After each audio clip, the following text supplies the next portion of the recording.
La paix du Christ, je suis Père Dreyfus, bienvenue sur la chaîne Ta parole est la lumière de mes pas. Ce dimanche, l'Église célèbre le 27e dimanche du temps ordinaire. Les textes qui nous sont proposés pour notre méditation sont les suivants. La première lecture est tirée du livre du prophète Isaïe au chapitre 5, le verset 1 jusqu'au verset 7. La deuxième lecture est tirée de la lettre de Saint Paul apôtre aux Philippiens au chapitre 4, le verset 6 jusqu'au verset 9. L'évangile, quant à lui, est tiré de Saint Matthieu au chapitre 21, le verset 33 jusqu'au verset 43. L'Église continue de nous accompagner avec la parole de Dieu dans notre marche. Comme les deux précédents dimanches, la première lecture et l'évangile de ce dimanche font référence à la vigne.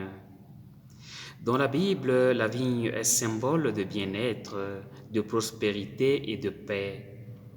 Lorsque les gens se souviennent d'une période de tranquillité, de paix, ils évoquent la vigne.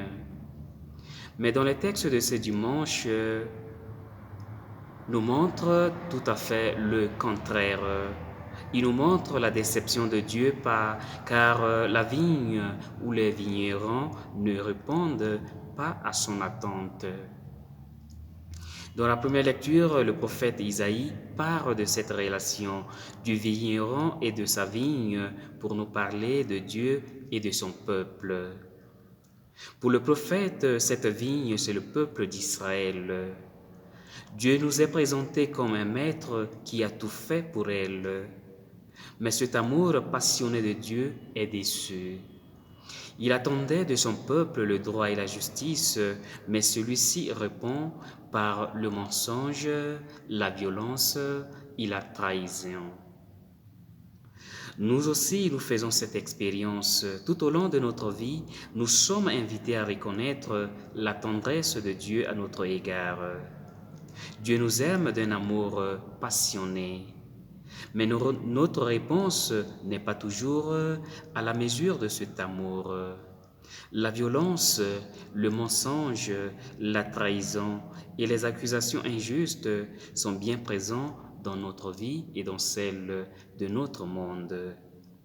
Mais malgré sa déception, Dieu continue de nous aimer et il ne cesse de nous appeler à revenir vers lui de tout notre cœur. C'est à cette condition que notre vie pourra produire de bons fruits. C'est de la vigne qu'il est aussi question dans l'évangile de ce dimanche. Mais entre la première lecture et l'évangile, il y a une différence essentielle. Chez Isaïe, le propriétaire est en même temps le vigneron. Dans la parabole de Jésus, le propriétaire n'est pas le vigneron. Il confie sa vigne à d'autres vignerons et partit en voyage.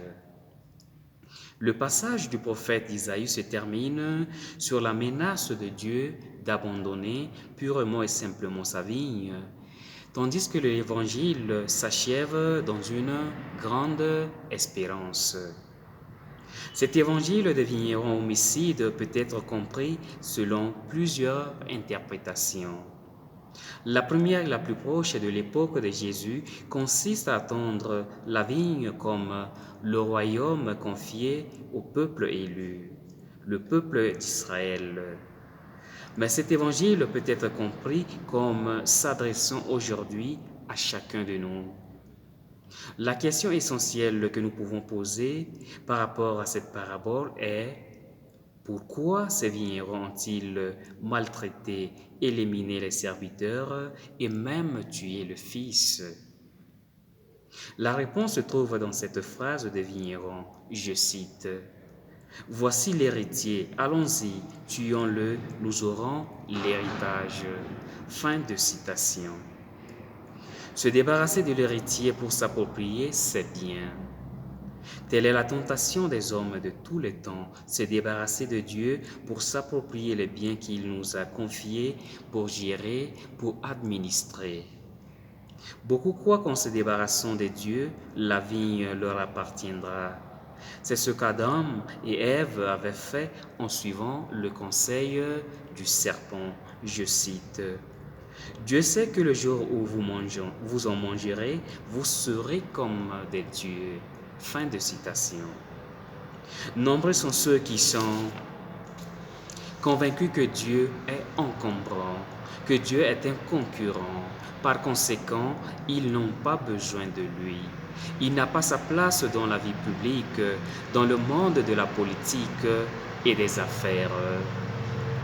Il y a cette tentation permanente de l'indépendance chez les hommes.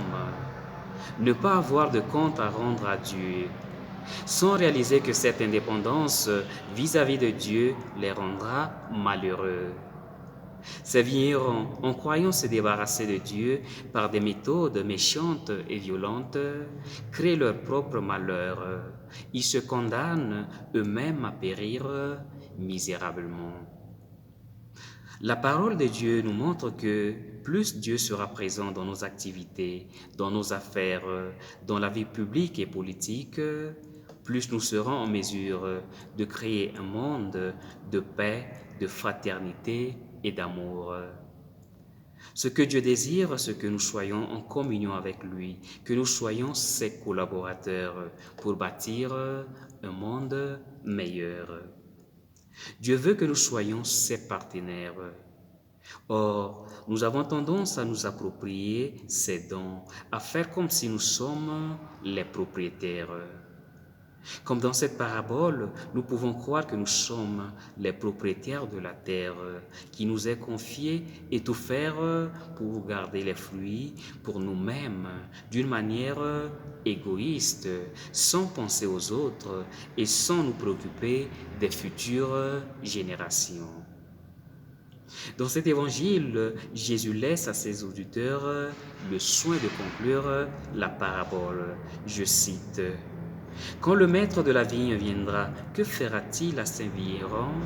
Ils répondent, « Ces misérables, il les fera périr misérablement. » Leur réponse est révélatrice de leur vision de Dieu. Ils pensent que Dieu agit comme eux et rend méchanceté pour méchanceté. Mais Jésus n'approuve pas leur réponse. Lui, le Fils envoyé par Dieu, sera tué par les vignerons. Mais Dieu ne répondra pas par la vengeance et la violence. La mort du Christ ne sera pas suivie d'aucun massacre. Dieu n'est ni méchant ni vengeur. Jésus nous révèle que son Père n'a rien d'un propriétaire jaloux. Les crimes des vignerons n'arrêtent pas sa volonté de poursuivre la culture de sa vigne pour la plus grande joie de l'humanité. Que le Seigneur nous aide. Avant de terminer, une fois de plus, je vous invite à vous abonner à cette chaîne en cliquant sur s'abonner. Que le Seigneur vous bénisse.